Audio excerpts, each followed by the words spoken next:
Welcome to the second day of the Universities 20 conference on the theme, The Future of Universities, Making the World a Better Place to Live in, the transformative role of universities. For accelerating the role played by universities in aspiring and achieving the 2030 UN Agenda, we are here to bring forth innovative ideas from brilliant minds across G20 and non G20 countries for a harmonious and collaborative exchange of thoughts and visions. I would now like to invite the session in charge, Dr. Hardik Vachcharajani, Director, Quality Management and Benchmarking, Symbiosis International University, to take over the floor for further proceedings of the session. Sir, please.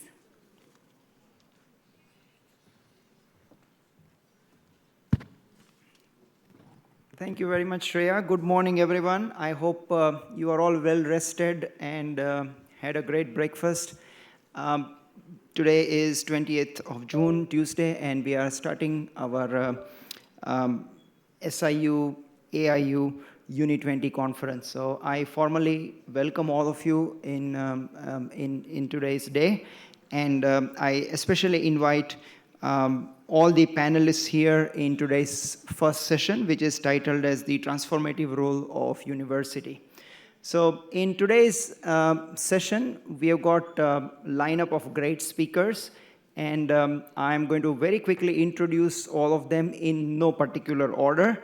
I will start with Professor Atul Khosla, who is the Vice Chancellor of Shulini University in Himachal Pradesh in India. We have got Professor Dr. C. Raj Kumar, who is the Vice Chancellor for O.P. Jindal Global University in India, who is joining us through Zoom. We have got Professor Chika, who is the Dean for Faculty of Education at the University of Pretoria in South Africa. We've got Professor Mohammad Sabur Khan, who is the Chairman of Daffodil International University, and he's also the President of Association of Universities of Asia and the Pacific, AUAP, and he's from Bangladesh. We've got Professor Suman Kundu, who is the Director of BITS Pilani, Goa campus, and we've got with us Professor Dario Kuczynski, who is the Rector of Universidad Nacional de José C. Paz from Argentina. So I'm very sure that you are all as excited as I am to engage with all these speakers and learn and listen to their thoughts and ideas on the role of transformation which is happening in the university sector. So with this very quick introduction, I would invite all our panelists on stage, and I would hand over the dais to Professor Atul Khosla, Vice Chancellor of Shulini University, who is going to take it forward from there. Please, everyone. All right, so thank you very much. If we are all ready, Professor Khosla, it's up to you. I was never good at technology. Okay, it's working. Thank you. So thank you, Hardik. Good morning to everyone. What a wonderful day it is, and what a beautiful campus. I think you'll all agree. We're in the middle of heaven. I think the transformation has already happened, so we'll be preaching to Vidya and her team over here, because you've done such a wonderful job transforming, I think, the landscape of Pune. So the topic is transformative role of universities. Very quickly, my name is Atul Khosla. I'm the founder and vice chancellor of a university up in North India. It's called Shulini University. I'm going to give 5 to 7 minutes of a structure to my thoughts, and then we've got a wonderful panel over here. We've got Raj from Los Angeles, so welcome Raj to this. We'll probably make you the first speaker after me. I think you have a flight to catch. So I'm going to break my thoughts into two perspectives. First is, what is the role of universities in the broader ecosystem that we live in? And the second thing is, of course, what do we do as university as we go ahead?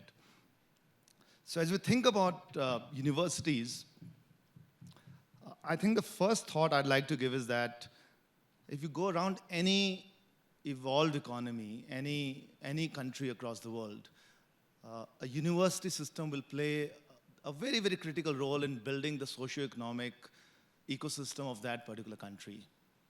So countries that do not have great universities will not have great socio-economic ecosystems. There are lots of studies done around this. So what do universities do? I think the first and the most important thing is they become catalysts for the community. They change the community around them. And I'm going to talk about why some of this is not happening in India, in my opinion. I think the second is they become catalysts for great ecosystems of startups. So let's look at Silicon Valley, which we all know is a great startup ecosystem. And I'm going to throw some statistics here. In 2021, approximately 1,600 startups originated out of Stanford and a similar number out of University of California, Berkeley. And together, they raised around $110 billion. Just two universities, startups from two universities. The total FDI into India in 2021 was $75 billion. And that's the impact that just two universities had, way beyond what the total ecosystem of India couldn't do. And I think this would be a story in Argentina, this will be a story in many other countries. I think the second or the third most important thing is also universities become microcosms for an ideal society. I think it's a place where we can experiment. It's a place which is risk-free. We can experiment with free speech. We should go out and implement sustainable development goals as we speak about, et cetera, et cetera, et cetera. Of course, we are knowledge creators and not just knowledge disseminators. So we should create knowledge, create research. And finally, I think great universities create leaders for the nation. We know that great universities across the world, including Delhi University, has created great leaders for the nation. So what can universities do in this? And these are my thoughts. If they're a little contradictory, please don't blame me, but I've always been someone who tries to break the box. I think the first is we have to break the gates. What do I mean by that? We said that a university has to influence the ecosystem. Unfortunately, in India, we have built huge gates outside our campuses. And I'm going to give an example of my alma mater, which is IIT Kanpur. IIT Kanpur is a great institution, but I don't think it's played a great role in influencing the Kanpur city, which it should have. So let's break the gates, friends. And I've done that at Shulini. There are no gates anymore. It should be seamless. Anyone in the community should be able to walk into a campus and get inspired, because that's the role of a university. So that's the first thought I'll leave to all of you. I think the second thing is about research and innovation. So I spend 70 to 80% of my time, disproportionate of my time, promoting research and innovation across my campus at Shulini. As we speak today, we are amongst the highest, we are 39th in the world in citations in the world, amongst the highest in patents, etc., but startups everywhere. So can we as universities go out and ensure that every second student is thinking about becoming an entrepreneur? Create a seed fund. Go out and ensure that they're not just becoming job seekers, but go out and making great institutions and creating the ecosystem around it. I think one of the things that Symbiosis has done, there's a reason why Pune is such a great place for technology companies coming in. I think you've played a great role in making that happen. Third, inspiration everywhere. And inspiration comes from gardens, inspiration comes from great architecture. So let's have flowers everywhere. Let's make sure that the campus is blooming, just like what we're seeing over here. Architecture plays a great role, and I think the British did a great role. They built great monuments, and I think it's a great thing that universities can do. Fourth, I think a risk-free culture. To me, that's the most important. Can we create a culture where students can talk freely? They don't have bounds, because these are the 4 years, they're shaping themselves. Can we create that culture of experimentation? Have the labs open 24 hours. Students can go into any lab they want to. So I get very irritated, and I'm sure that's not the case with this university, but I see university students wearing uniforms in India. How can you have that? I mean, a university is supposed to break all the barriers of thought, and that's what a university should be doing. So my thought would be, if you've got uniforms, we shouldn't have them. Let's take them away. Let's bring, fifth, let's bring happiness and spirituality into our campus. Successful people are happy. Happy people are successful. Successful people need not be happy. So we are doing an experiment at Shulini. Professor Sambhu Chetri, who was the architect of Bhutan for happiness, he'll be starting a center of happiness at Shulini. Let's all bring this particular revolution of happiness and spirituality into our campuses. And finally, I think a role that we don't do in India is universities do not participate in public policy. I think we're shy of that. I think all of us should go out and build public policy cells. We don't have to criticize the government, but we can be great contributors towards public policy, influencing public policy, but also seeing how public policy is being implemented in a particular nation. So these were 6, 7 thoughts I had. But I think the last thought for me would be we should be fearless. It's not easy, I think, in any environment. So we should go out, be fearless. And as we think about new initiatives, I think we should not just be thinking outside the box, but we should be breaking the box and making sure that we become pioneers and disruptors. Because my opinion is, like in every industry, in the next 10 years, the leading university of the world is unlikely to be the incumbent. It's going to be a new disruptor which is going to come and is going to change the way a university operates. It's happened in every industry. There's no reason why it won't happen in India. I was in Australia, Monica, and I saw some amazing work happening in Australia. And I think that's the role that all of us have, to think outside the box and break the box. I think with this, I'm going to hand it to my panel. Thank you very much for the opportunity. I'm going to start with Raj, because I think, Raj, you've got some time constraints. You're doing some amazing work in Sonipat in India. You've really risen the ranks, Raj. Everyone talks about Jindal Global. I was at University of Queensland, and I could see your students everywhere. I met a few of them. I think there's a power that you bring in.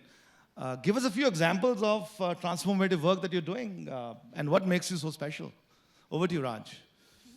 Thank you so much, Atul, and thank you very much, Vidya ji, for putting together this amazing conference. I'm so sorry that I'm missing my physical presence there.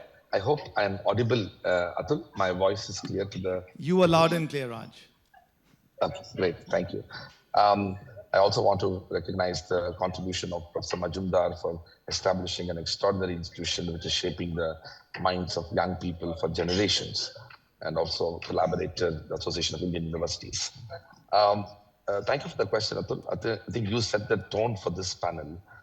One of the big questions that all of us have always had, being a student as a university at various universities, and of course now as educators, is that what is it that the transformative role that universities can play? At least in India, it is clearly the fact that universities are huge social mobility mechanisms on the basis of which life-changing experiences can lead to significant advancement in society. Both social and economic transformation can happen through what a university can do. It is also important to recognize that universities are indeed part of an institutional and nation-building culture that they play a very significant role. And you articulated some of the very critical roles that universities will play. I would add to that list that one of the things universities ought to be doing is to be able to speak truth to power. And that role of speaking truth to power is part of the scientific inquiry and spirit that one needs to develop. And I think it is only fair to say that societies have always resisted the emergence of many new ideas, which may be at times radical when they are put forth, but universities have a responsibility to steadfastly pursue these ideas and create opportunities for its scholars, students to dwell on those ideas. In that sense, speaking truth to power becomes important. The second major role of a university in the transformative project, I believe, is to be connected with the world at large. This essentially means that the university should be a harbinger of internationalization, should be able to promote a better understanding of the world at large. And that's something that the host institution is a good example. Symbiosis essentially promoted internationalization long before anybody in India knew of it. And such was the vision that brought international students into Pune and to Symbiosis. And many of us that followed later, we began to do pretty much that. But I must say that that also is the major challenge for universities, because there are numerous bottlenecks that need to be overcome in that ability to seek the transformation. Today, when you look at universities around the world, those are truly international institutions which have been able to bring together people from around the world. I had the privilege to study in 5 universities in the world, 2 in India, Loyola College Madras, the University of Delhi, and after that at University of Oxford, at Harvard University, and at University of Hong Kong. My class at Harvard had 150 students from 82 countries in the world. I have never seen so much of diversity in a classroom as I had. Such was the transformative opportunity it was presented to. The third, which you said very well, is the strong need for promoting research, knowledge creation through dwelling upon ideas. I am deeply inspired by what we did over 100 years ago. People like Vikram Sarabhai and Homi Bhabha and C.V. Raman, all of them laid the foundations of Indian science in the Indian Institute of Science in Bengaluru. And the last 100 years of our own evolution, I must confess that we could have done a lot more, especially with regard to research. And I do believe that the current trends in the national education policy and the approach that we are adopting has galvanized greater degree of intellectual consciousness among universities in India to promote that. I want to stop here and quickly mention a couple of things that we do, but I want to not restrict to what we do alone. As a purely liberal arts, humanities, and social sciences university, we began the journey by recognizing that specific aspect of speaking truth to power.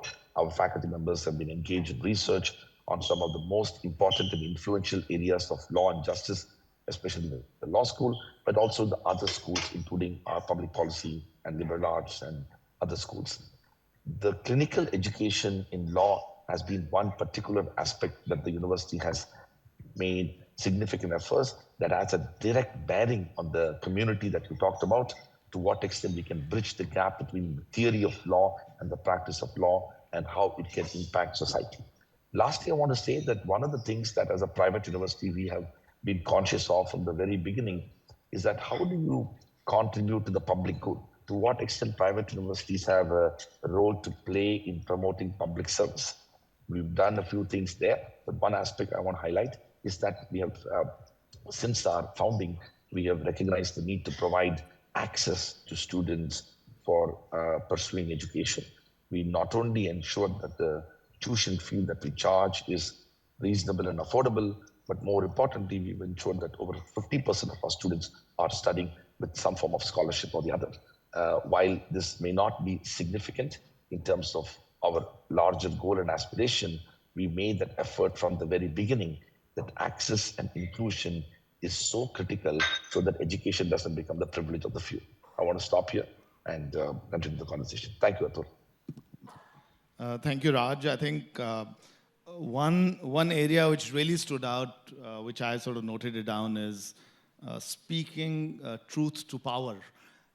And if I put my hand on my heart, I think at least I'm not doing justice to this thought. So thank you so much for bringing this up. I think we're going to switch from India to let's say, another developing country, Bangladesh. But let me throw one more statistic why universities become so important for a nation. So let's take the example of India. Give and take, we are a $3.5 trillion economy.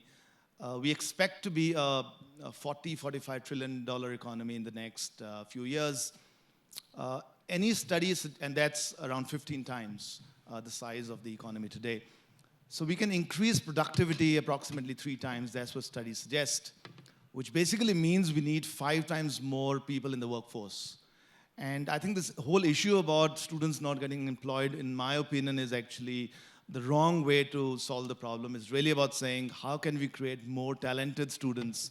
how can we create more talent so that we can pump more talent into the ecosystem, which create more enterprises.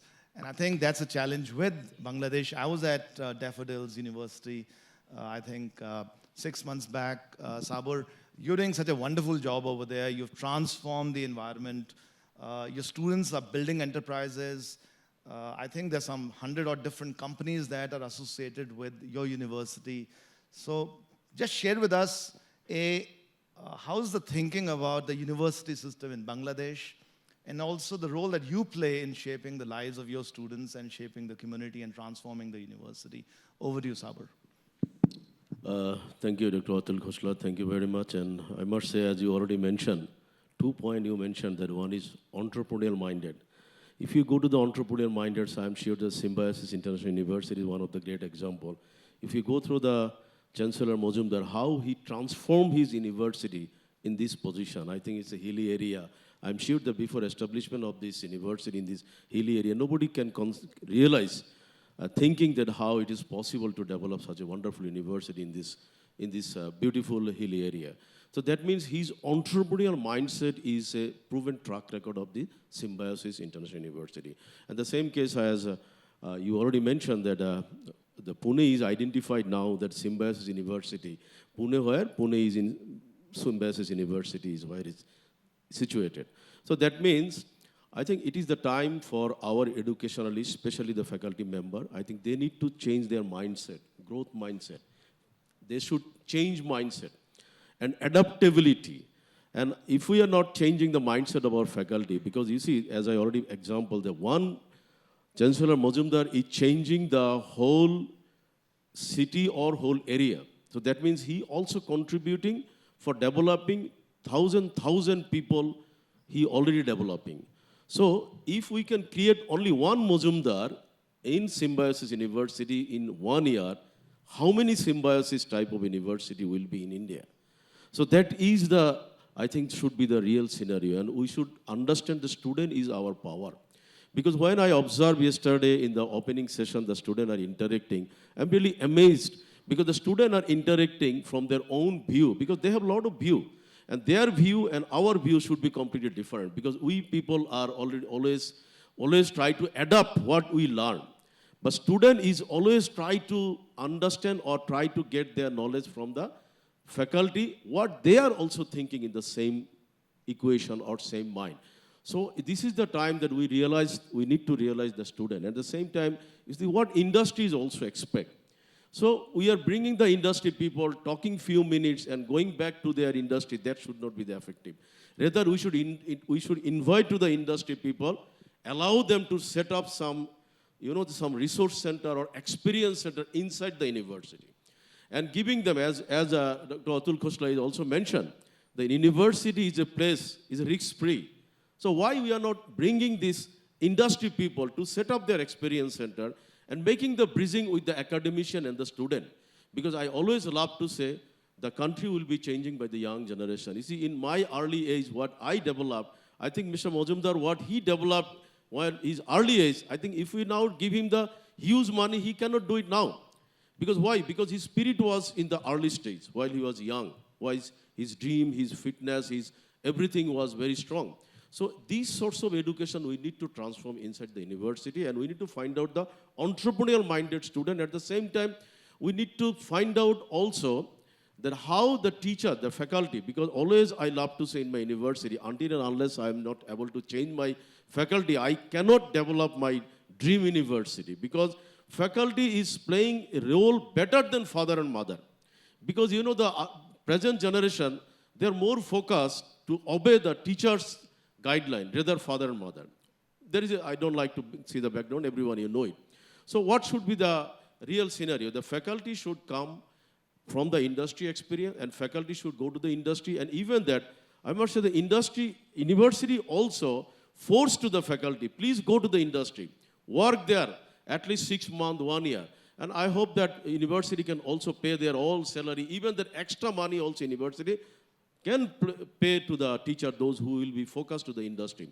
Because, again, I should say, as India, Bangladesh, this subcontinent, Southeast Asia, we are a high-density populated country. But this is I should say, this is a positive benefit, because as I should say, this one Chancellor Mozumdar can change the whole Symbiosis and whole area. So think positively. If these sorts of people, if we get the 1,000 Chancellor Mozumdar in the India, I think what will be happening? India should be the most developed country. Even no country can fight with the India. So that is why I should say that entrepreneur-minded innovation, incubation center, I think giving them some funding facility to the student, we are giving them the scholarship. But in our university, I am trying to transform it, not giving the scholarship, rather trying to utilize their strength. So suppose when you visited, you remember that we have the 10 food restaurant. We are giving all of the student. We give it to the student, you should run it. So other student can survey it. If it is not good quality, I think he lose his position. Another student will coming and running the restaurant. By this way, we will try to find out the entrepreneurial-minded student. Even whatever product we are supplying to the university, any souvenir, anything, any event, everything we are trying to give it to the student. Only the reason to find out the entrepreneurial-minded student, because we believe it. If you develop the entrepreneurial-minded students, say, I'll love to share with you, the last year, our financial tax declaration, the one of the young student who's below 40, he got the highest taxpayer status. He is our alumni. So our university is very young. It's only 21 years. So within 21 years, if he's become the highest taxpayer of the whole country, below 40 years, so I hope that in the near future, if we can create these sorts of 200 people, they will change the country. So that is why the education transformation need to be adopted based on the student mentality.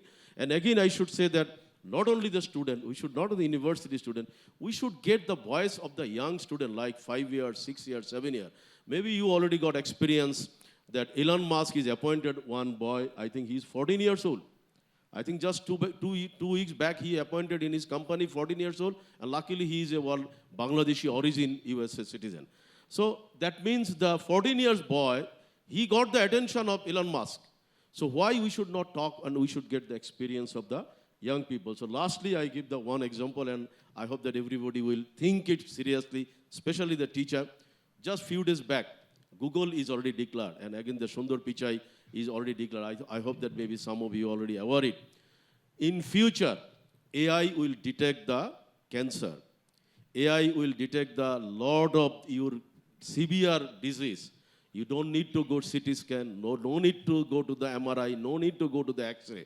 All of this diagnosis will be transformed to the AI-based solution. So it is our time to change transform to the education, right demand or right need to or catering to the right sector for the industry. Thank you.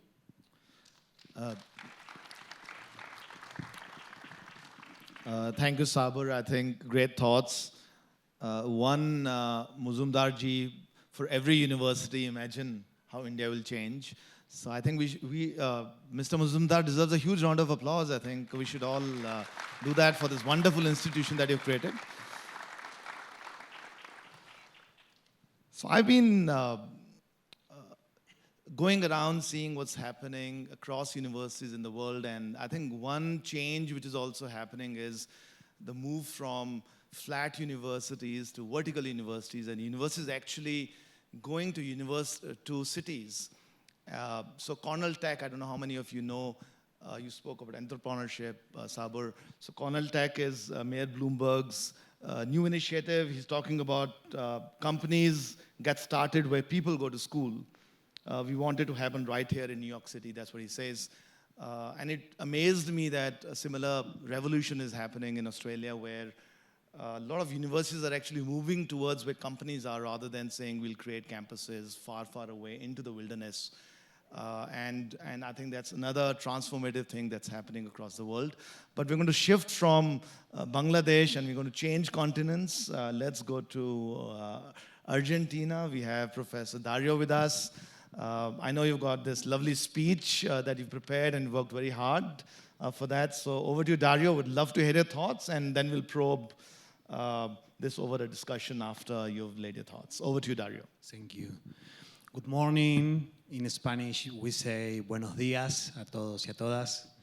Let me start by thanking the conference organizers, particularly Symbiosis International University and the Association of Indian University for the love they have shown in bringing together this event. I would also like to thank Obra Global and the India ambassador in Argentina, His Excellency, Mr. Dinesh Bhatia and Mrs. Julai Halota and their team, who have helped us to organize this important trip.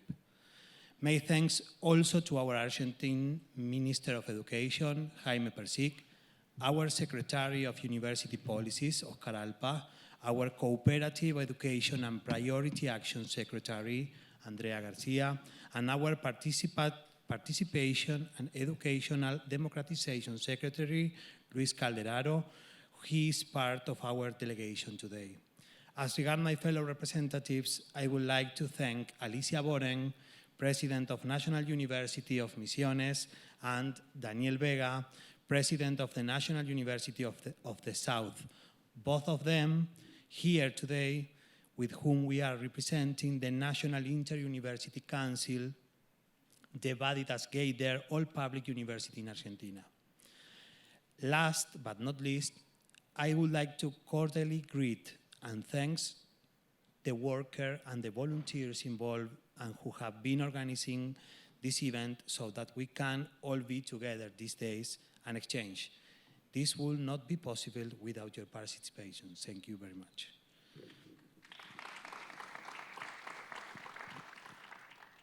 Today is a very important day in our country. Every Uni20, Argentina celebrates the day of our flag. Our national flag is a symbol of freedom, unity, and sovereignty. It was hoisted for the first time in 1812. 4 years later, the Argentinian Republic will declare its independence on July 9 on 1816. The Argentine Declaration of Independence is an historical fact that was made possible by the self-organization and decisiveness of the people after years of conflicts, wars, submission and death of our original peoples, which led to the loss both of their richness and their cultures. We are all aware today of the consequences of such processes, most of them suffered by the Southern Hemisphere, and which prevail until this day. I am the president of the National University of José Cepaz, a young university created in 2009, which at present has around 30,000 students.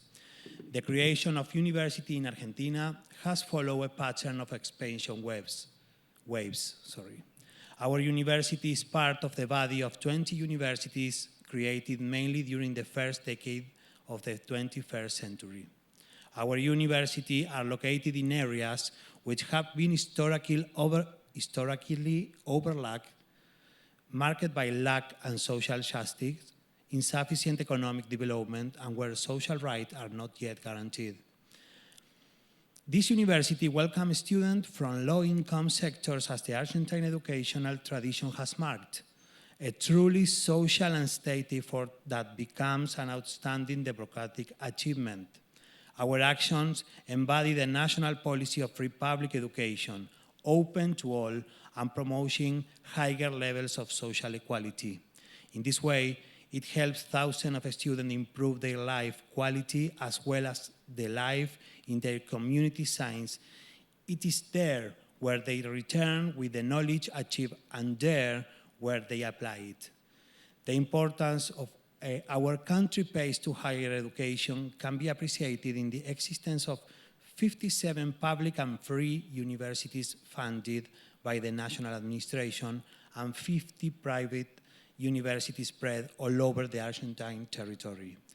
2,500,000 students study in this higher education institution. In my country, education is deemed a social and a personal right and a public social good that must be guaranteed by the state. Public universities in Argentina show too many legally set traits that define them. On one hand, co-government. This is the practice that allows professors, students, university workers, and graduates to be part of the ruling bodies of the institution and to take part in the decision made. The other hand, university free access, which has established by a presidential decree of President Juan Domingo Perón in 1949, stated that the universities in Argentina will not charge study fees to their students. This decree allowed for massive access of fellow Argentinians to higher education. This year, we are celebrating 40 years of uninterrupted democratic government in our country. During this period, public universities have been a clear example of institutionality, democratic construction, outside in professional education with a critical consciousness and social commitment. Public education in all its levels, particularly at the public university levels, belong to the whole nation and is at its service. It is an inseparable part of our society. It is the result of its efforts, and it's one of the key engines for growth and transformation. As from December 2021, the National Inter-University Council, in response to an initiative of the National Ministry of Education, has been working on a 7-item agenda that is connected to the main challenge we as university face in relation to 2030 challenge state by the United Nations in its sustainable development goals. The 7 items comprise the following: reshape teaching modalities, revise real duration of courses for graduate and postgraduate studies, increase the number of intermediate certification, strengthen the scientific research system, and move towards an inclusive form of internationalization, among others. Yesterday morning, we listened to the YAD here. Fostering student participation seems to me an important action since it can provide us with their perspective. The young have always embodied the wind of change in our common home, our planet. They are also the reason for the existence of our universities.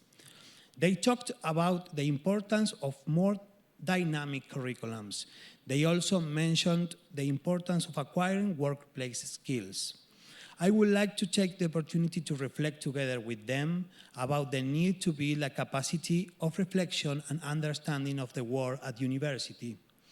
This has always been necessary, but it seems it will become even more so in coming years with the recent appearance of the new information technology such as artificial intelligence.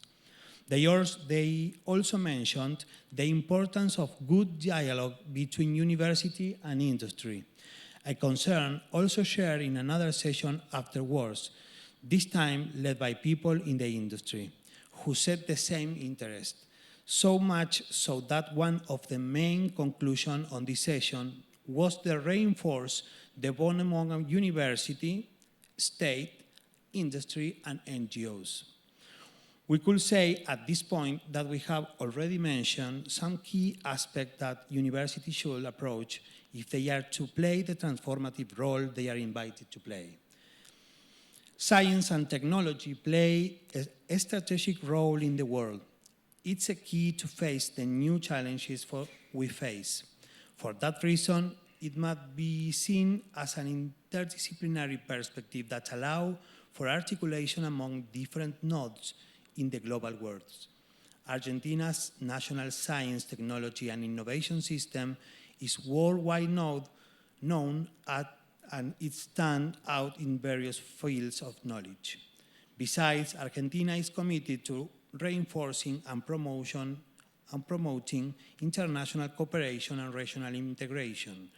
We seek to encourage scientific research and technological development by means of strategic agendas so as to open collaboration spaces that will trust scientific and technological advance both in the national and global context. Science and technology plays a key role in 3 aspects of national growth. First, the transformation of the production model. Second, seeking a solution of social problems problems, and third, reinforcement of national sovereignty. Thanks to international collaboration and regional integration, we are creating new opportunities to strengthen our scientific and technological system, overcoming geographical and field-specific barriers, boosting progress and the well-being of our nation and world at large. Argentina is well known for the wide variety of postgraduate programs it offers in strategic areas at the local and international levels. We acknowledge it thus program as key opportunities for students to connect and collaborate with other professionals and members of academia in their specific fields. In a world in constant evolution, where the demand for highly specialized professionals is permanent, postgraduate education plays a strategic role both in Argentina and in the rest of the world. For that purpose, an international articulation of postgraduate studies is essential for the growth of our country. Our students, through the interaction with scholars and professionals from other countries, acquire a global perspective at the time that they are exposed to new ideas and approaches. Besides, international collaboration in research and development boosts the generation of knowledge and open doors to financing and cooperation. The National Science, Technology and Innovation 2030 Plan is a governing document by the present administration. This project emphasizes the strategic role that science and technology play in strengthening an inclusive and environmentally sustainable democracy, one that guarantees the expansion of rights with federal understanding, with gender perspective, and will support internationalization as a policy of this sector. It is crucial to understand the scientific and technological policy as a state policy, organized throughout the country and with university as their central actors, aiming at building consensus on measures that will allow for true national development and growth. As a manner of concluding, living through COVID-19 has shown us all the importance of collaborative works and common goals.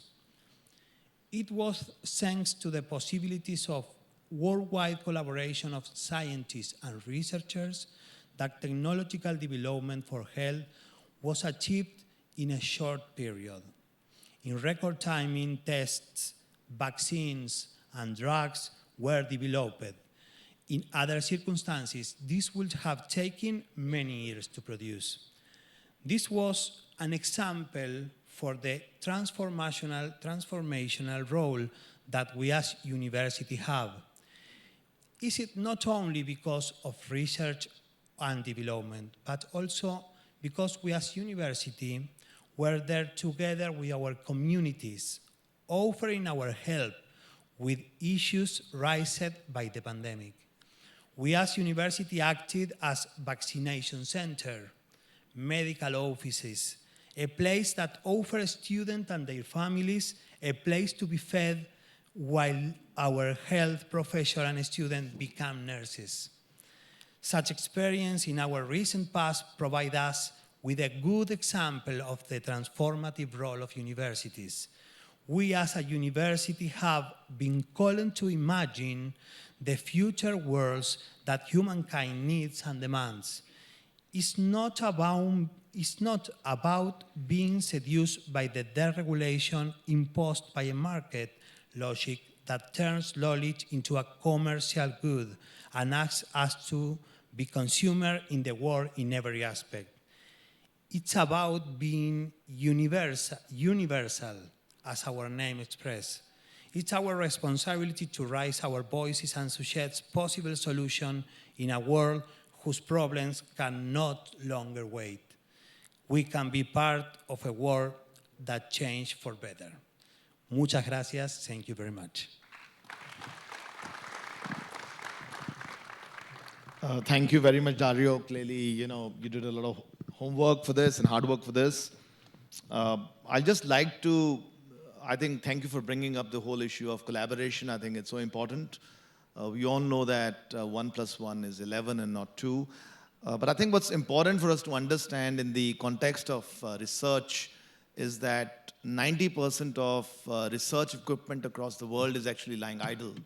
And we still keep on buying more and more capacity in terms of research equipment. If we can collaborate, we can actually create magic. And I think you just spoke about that.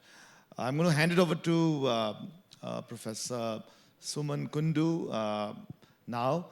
I think one area which you started talking about, Daria, was about SDGs and the role that role that universities are going to play in terms of implementation of the SDGs, the 2030 UN goals, both in terms of research or in terms of translating that to the communities, or the microcosms that we have and experimenting with those SDGs and making ideal situations or ideal communities inside the universities. So possibly would love to, apart from your other thoughts, Suman, would love to hear your work around, and I know you all are doing some wonderful work at BITS around SDGs, and so your views about transformation of the communities and the universities, and also the role that you can play around SDGs, and very specifically would love to hear your examples that you're doing at BITS Pilani and the Goa campus. Over to you. Thank you. Thank you so much, Atulji, for the opportunity. I would wish to start by thanking the organizers, Association of Indian Universities, and especially Symbiosis International University for organizing this conference on the future of universities. And my personal regards to Chancellor Majumdar for creating this wonder and taking a lead in higher education. Nice to be with all the panelists. I represent BITS Pilani, which is Institute of Eminence, as recognized by the Ministry of Education, the Government of India. We have existed since 1964, and we silently go about doing our duties in higher education. And we have been pioneering in many senses. And while SDG goals is one aspect of it, we emphasize on technology, science and technology, to take things forward. And I can see a lot of quotes around here, as it says, universities won't survive. The future is outside the traditional campus, outside the traditional classroom. And that's where I think we all need to go to. A golden period for traditional universities is being challenged now. So there are several reasons for it. The escalating costs, the student loans, the debts that they run into, and the chronic problems with funding that every university kind of faces is pushing us into newer ways of thinking how to take things forward. And BITS has been pioneering in this sense that we use technology to take things forward. And as you know, we have been pioneering in pedagogy. For example, we brought in the semester system, modular courses, and so on and so forth. And what we should bet, and what I should bet on to take the universities forward to go run into the future, is disruption, and which Chair has also mentioned initially, and using technology to disrupt, in various ways, our higher education. And we need to use technology and digital experience, create digital education platforms, to achieve our goals. For example, education, the gross enrollment ratios needs to increase, which is one of the major goals of the new education policy in India. And to do that, we need to use technology to create even the SDG goals. That's out there. We need technologies to do that. Now, And universities can play a big role in doing that. One area with respect to technology goals is, of course, education that needs to reach the millions out there, and traditional campuses can only train a certain number. We are limited by numbers. Scalability is a big issue. And that's where digital platform technology has to be brought in, because if we have to sustain our sustainability development goals, we have to take education to the masses. It's still there. The literacy rates are poor in several states in a country like India and all across in various continents. So we have to create digital platforms so that students can study from anywhere in the world, and study from everywhere all across. And this is where we need to take our, efforts into. We have to build digital platforms of our own, skill enhancement labs, virtual reality labs, and see how we can take that forward. In addition to that, there are other SDG goals that we have to look into. For example, health is a big one. And university must play a big role, in taking, we have to deal in health issues. We have to provide solutions, therapeutics, diagnostics, new interventions in therapy. And as has already been said, because universities are free thinkers, because we can come up with ideas, we should take it to students who bring a lot of ideas and let them lead through.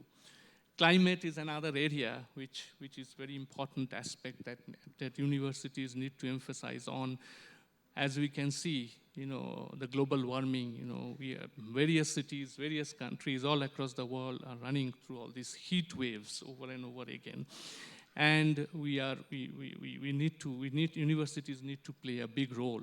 We need to bring in policy documents, as was also mentioned by Chair, in these areas.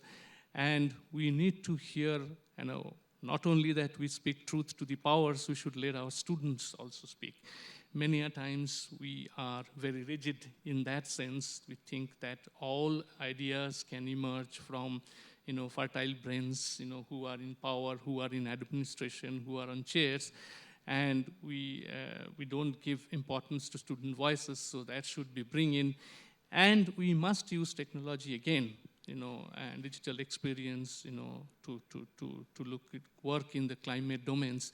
For example, at BITS Pilani, and we are doing this with data.org, is only the third accelerator that will be in India after Chicago and one in Africa, is we are bringing in a course for data science for climate and health.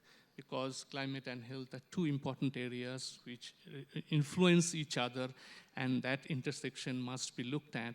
And data science is where the world is going, as you all know. When I say technology, artificial intelligence, deep learning, all that needs to come onto in each of these to help us maintain our sustainability development goals.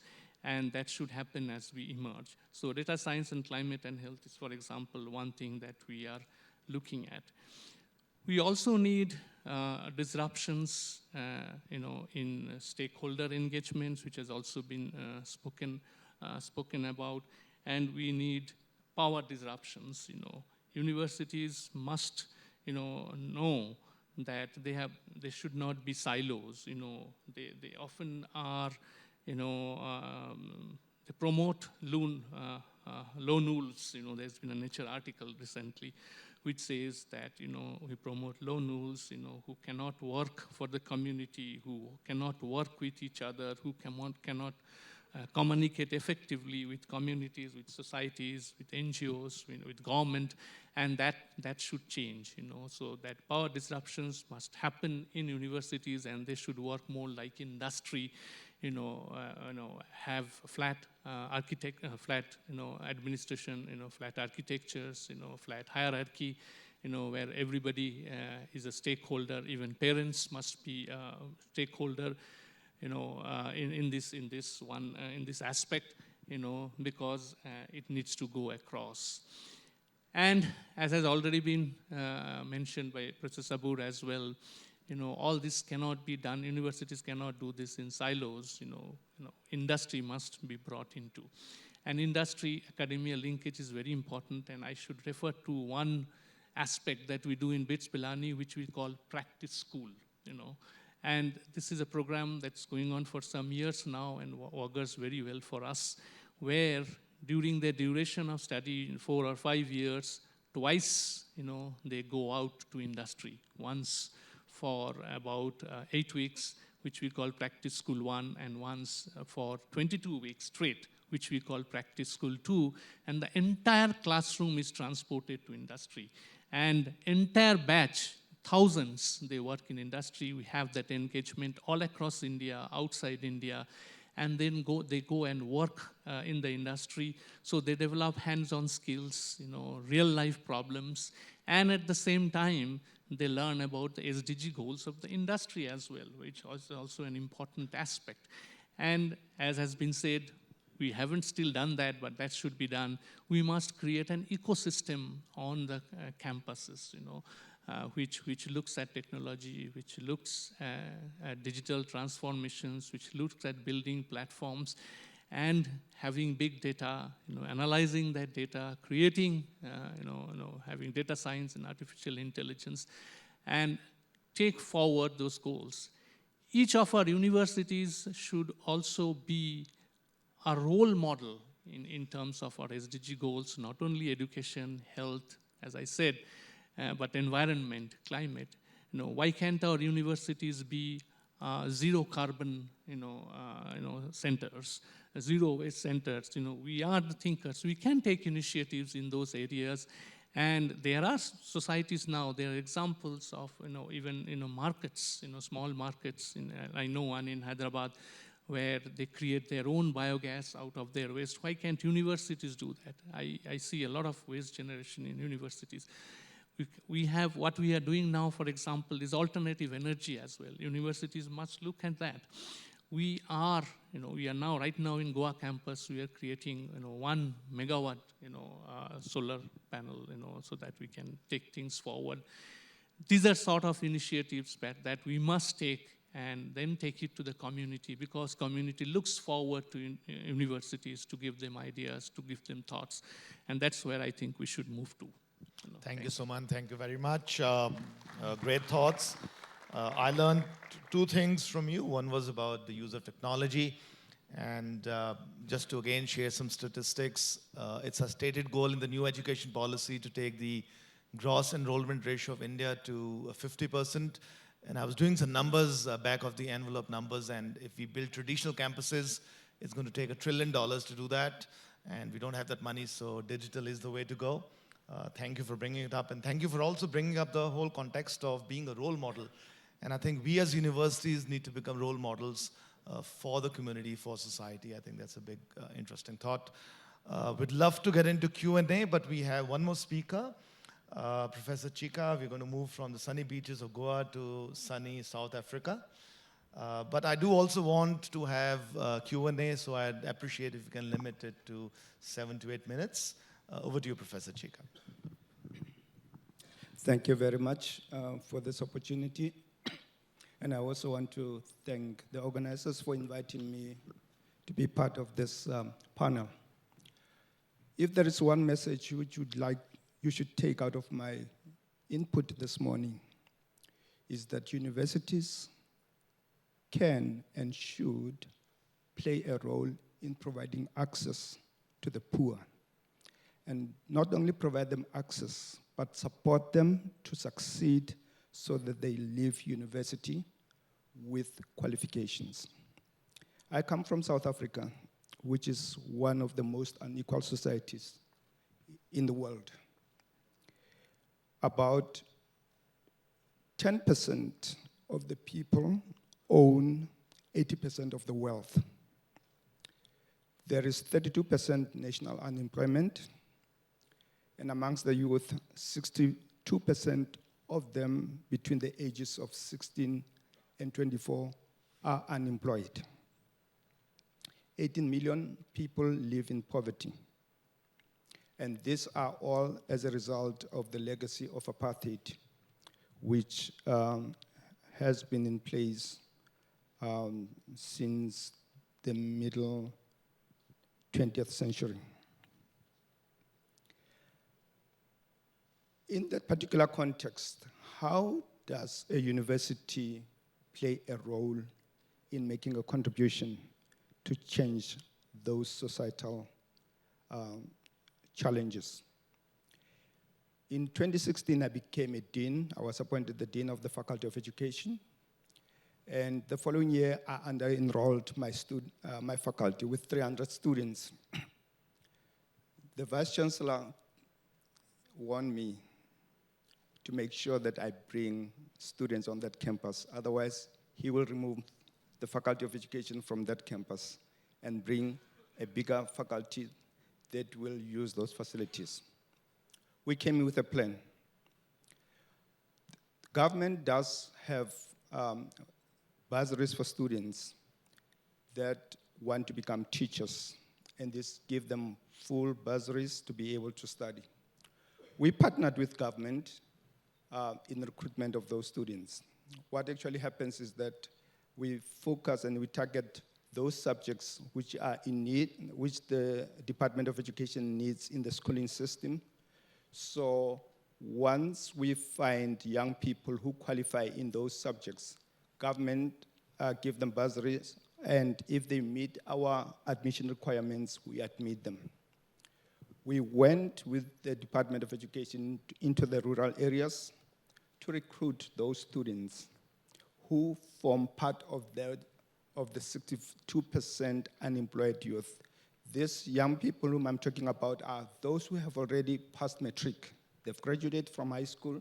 They don't have the means to go into university. And we partner with government in recruiting them.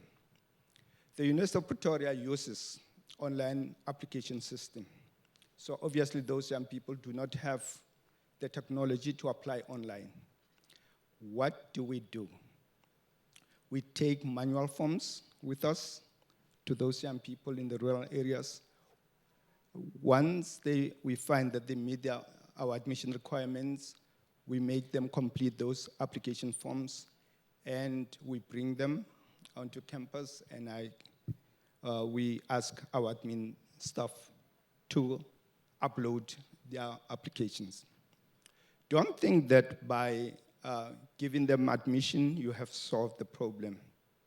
That is the beginning of a long problem that actually continues until those students graduate.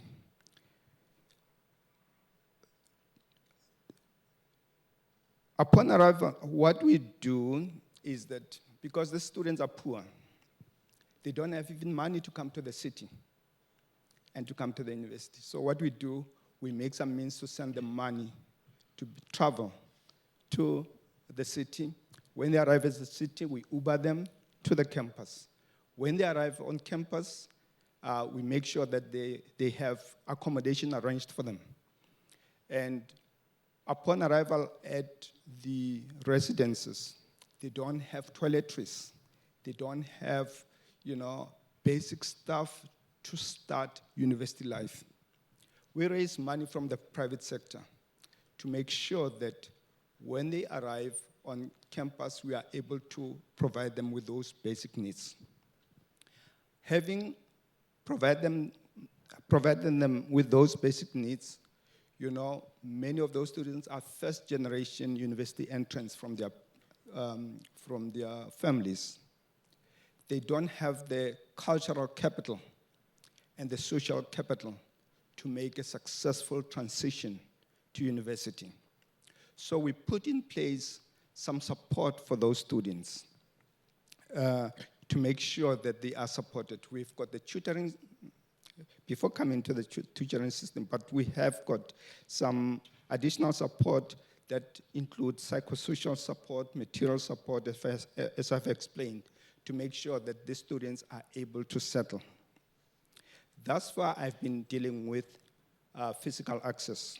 I want to proceed to epistemological access, which refers to access to the social goods the knowledge and the skills which universities offer to make sure that these students are able to make a successful transition, even academically.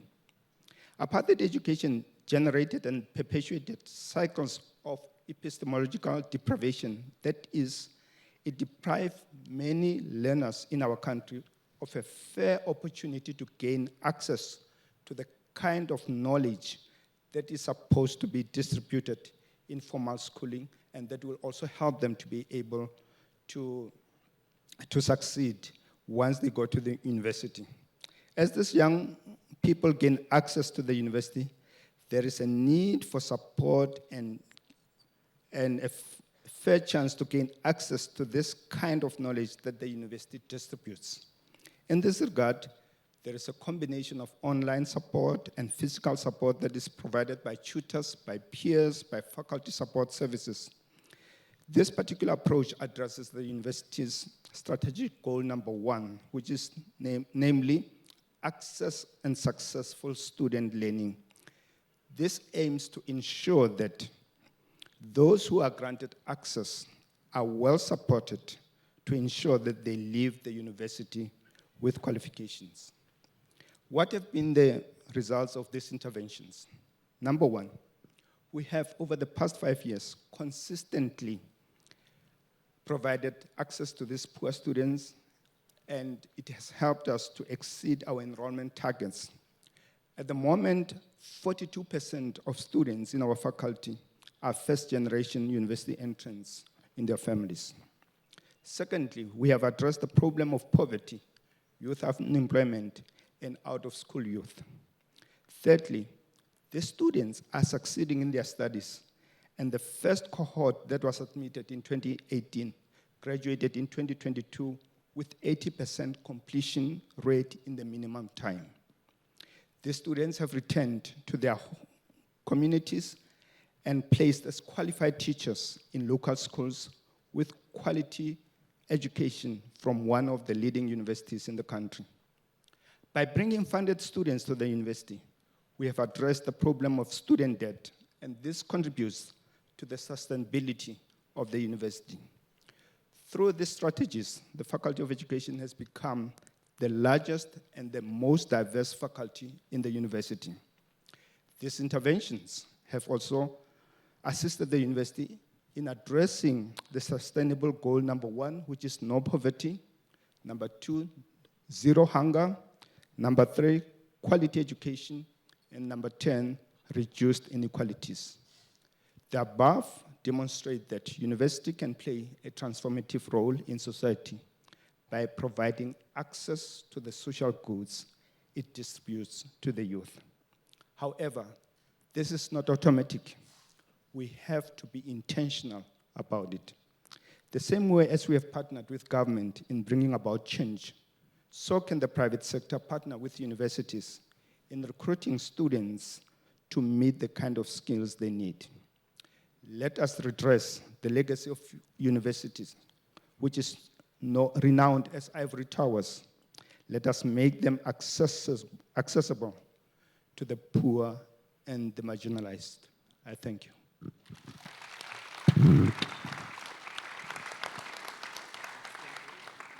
Thank you very much, Professor Chika. That was very emotional. I think access to the poor, a very, very important part of our mission and purpose.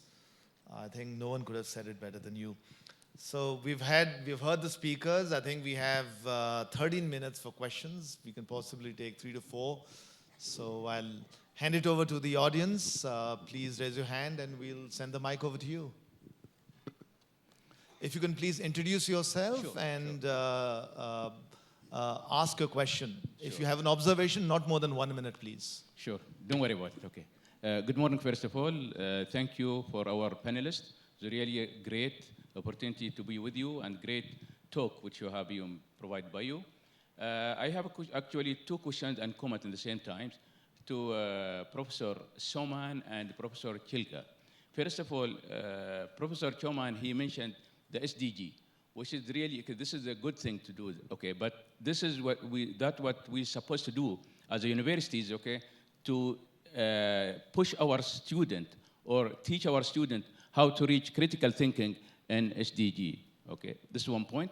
The second point for Professor Kilka, did you, while you mentioned, and the good thing also you connected between Professor Soman and Professor Kilka, because the connection of SDG has been implemented now in South Africa, for example.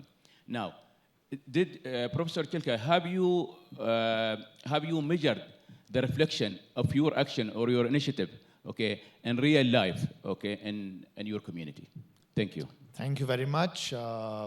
We can probably start with Professor Chika. 1 minute answer to his question. I think the question is, how do you measure success of your initiatives in real life? I measure the success of our initiatives by the extent to which those students who come into the university leave the university with qualifications. It does not help, to bring students in and they go back, especially given the background they come from. If they come to the university and they are not supported, these students, these young people are talented. They've got the potential, the capability, just like any other student from any other class position. All that they need is a fair chance of coming in, and they need to be supported. And as I said, 80% of them, completed in the minimum time, which is 4 years, and that for me is a measure of success. And relating that to the SDGs, when we started, we were not necessarily targeting the SDGs. We were responding to a particular social problem, and inadvertently, we ended up, addressing the SDGs as I explained in my input. Thank you. Thank you. Professor Suman, you want to answer this? I guess his question was about SDG and critical thinking. That's right. Yeah. Yeah, a good question. Thank you for that question. The SDG goals are about 17 of them. And Professor Chika talked about a few of them, access to poor, getting rid of hunger. I talked about a few on climate and health. It's a very important question to how to address the critical thinking by students and how to address SDG goals, as many as an university can do. In terms of, addressing all the SDG goals, I don't think any one university will be sufficient. And that's where I look at collaborative measures, which also has been built in. Education is a sector where we should avoid competition in the same way as in business or marketing. And we end up doing that, our ranking, accreditation, assessments also sometimes encourage or promote that. But we should collaborate. That's what I wanted to emphasize in my speech earlier as well. And we all should look at the SDG goals together and how to overcome, and how to attain those goals. And that's what G20's tagline is, One Earth, right? So we have to think as one sector of education to bring that in. And that the question always is whether a student becomes only a learner or a critical thinker. Very important questions to all universities that is coming to us, and that it can only be done by promoting active learning, not only rote learning and not only lectures in classes, which is an efficient means of teaching which we have used, but as an inefficient means of learning. So promoting that, allowing students to ask questions, to voice their opinions, and SDG goals should be part of any teaching curriculum, to start with very early on, and that's when critical thinking, case studies can be brought in. And as I said, critical thinking on behalf of NGOs, on behalf of industry must all be brought about. And the more you do it, the more you play a role model each campus for students and for everyone it happens, it knows. For example, at BITS Pelani, there is a social group organization called Nirman, in which you can look up into Google. And it was all started by them, with with critical thinking from their side and with SDG goals in mind. They go out, and even at Goa, they do that. They go out on their own, when you start discussing about them, go out to slums, go out to poor ecosystems and teach them.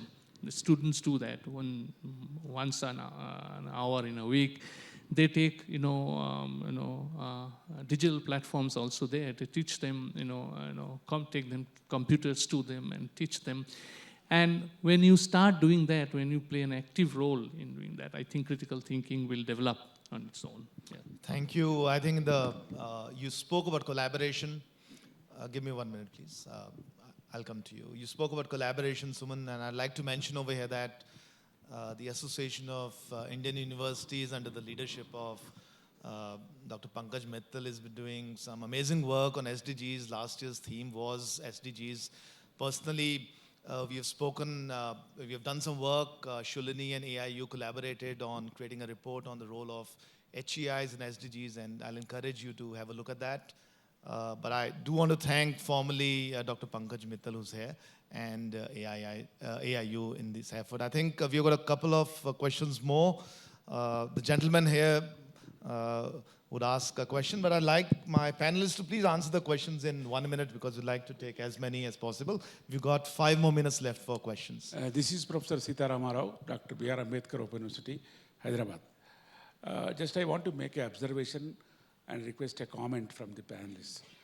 And both Professor Rajkumar and Professor Sabur also mentioned that speaking truth to the power is one of the important responsibility of the universities and higher education institutions. If we think reverse of it, making power truthful is also a very important responsibility of the universities. And it is difficult to make it in this present context of the Indian conditions. I don't know how do they respond to this. I think we'll avoid any political controversy in this discussion, but I think Dr. Mittal had an observation and a question. Can we please hand over the mic to Dr. Mittal over here? Excuse me. Hello? Over here, please, Dr. Mittal. Hello. I'm Dhananjay Bhole. Can you, please, I'll come to you after this, if you don't mind. We'll request Dr. Mittal to please first ask the question. Thank you, Atul. I don't want to ask a question. I just wanted to make a comment on SDGs. As mentioned by Atul, 21-22 was devoted by AIU. I'm Secretary General AIU. So 21-22 we devoted to SDGs, and the theme was realizing SDGs through HEIs, that how SDGs can be implemented through HEIs. Rather, we made a point that without HEIs, SDGs cannot be implemented or realized fully. So we collaborated with Shulini, and we came out with a report in which for each SDG we have given that how HEIs can contribute by way of, say, including it in the curriculum, by practicing it in the campus itself, like green energy, zero carbon emission universities, climate change, how the universities can do research on SDGs, how universities can do impact studies for the various programs which are run by the government to implement SDGs. So it is an enormous way in which the universities can help in implementing the SDGs. We just need to have the will. The report Atul is talking about is on the AIU website, where you can know that how HEIs can contribute in each and every SDG, not only SDG 4, which relates to education, but each and every SDG. Thank you. Thank you, Dr. Mittal. I appreciate we have one question over here. The gentleman. Professor Khosla? Yeah. Suman here. Yeah.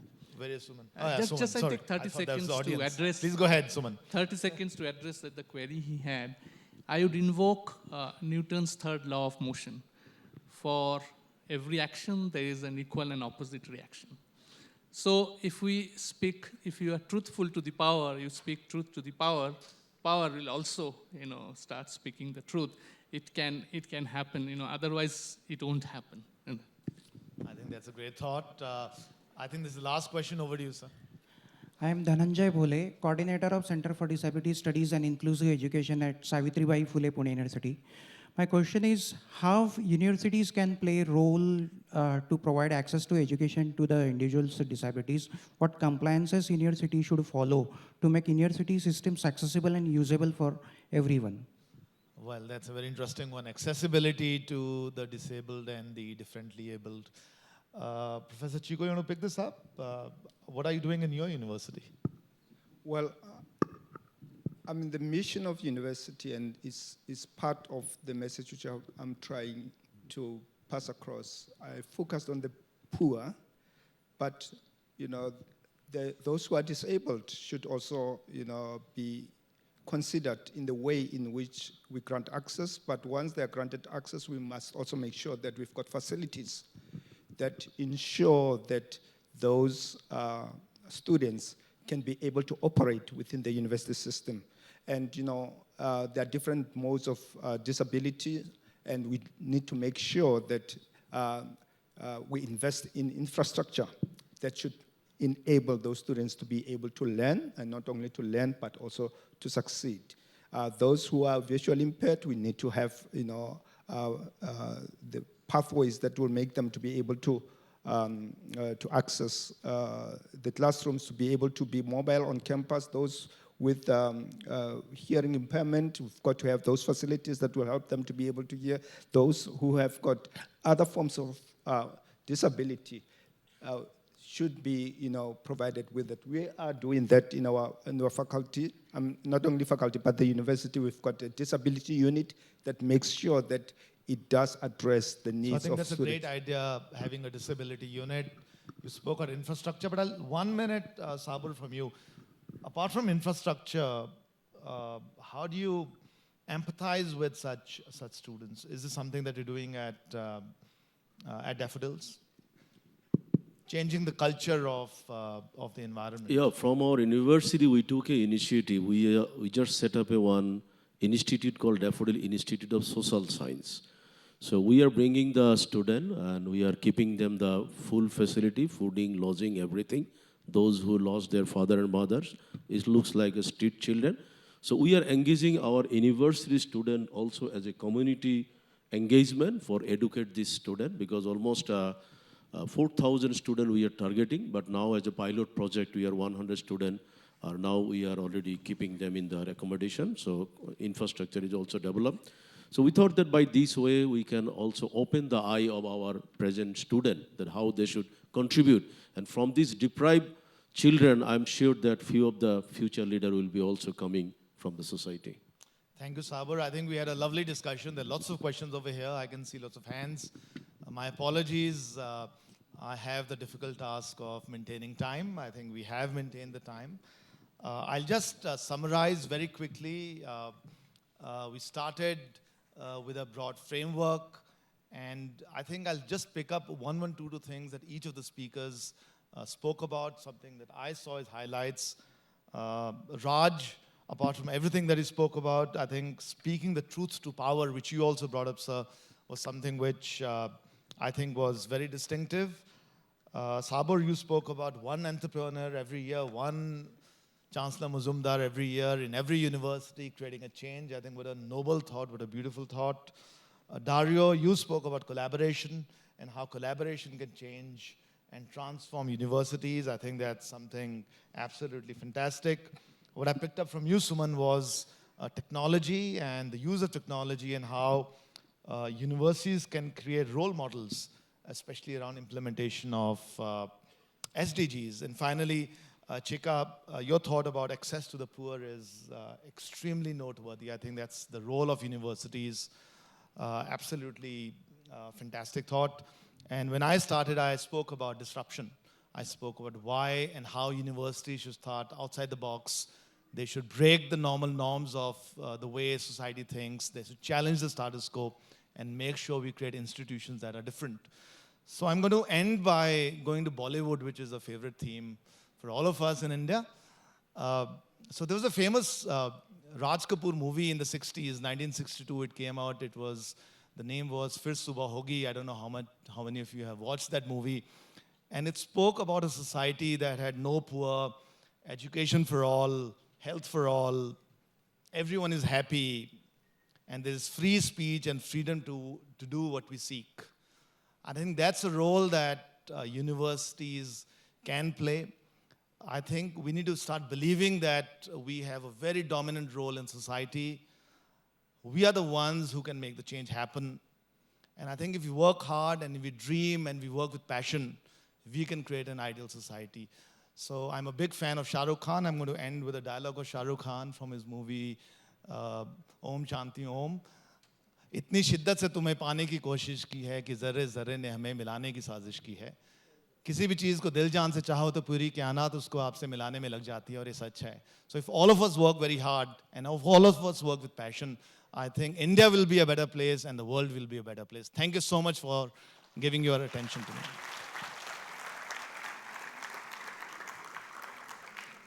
Thank you so much for putting forward such thought-provoking ideas.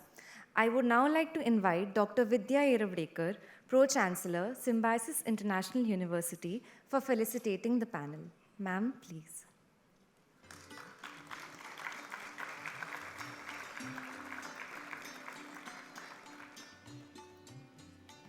Professor Chika Trevor Sihule,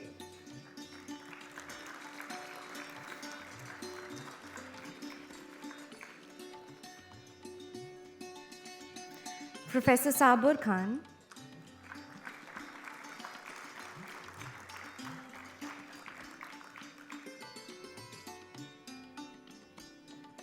Professor Suman Kundu,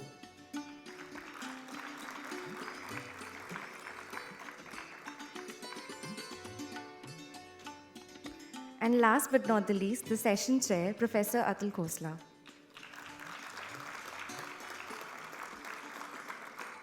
Thank you so much, ma'am. I request you to stay back. I request everyone to step forward for a group photograph.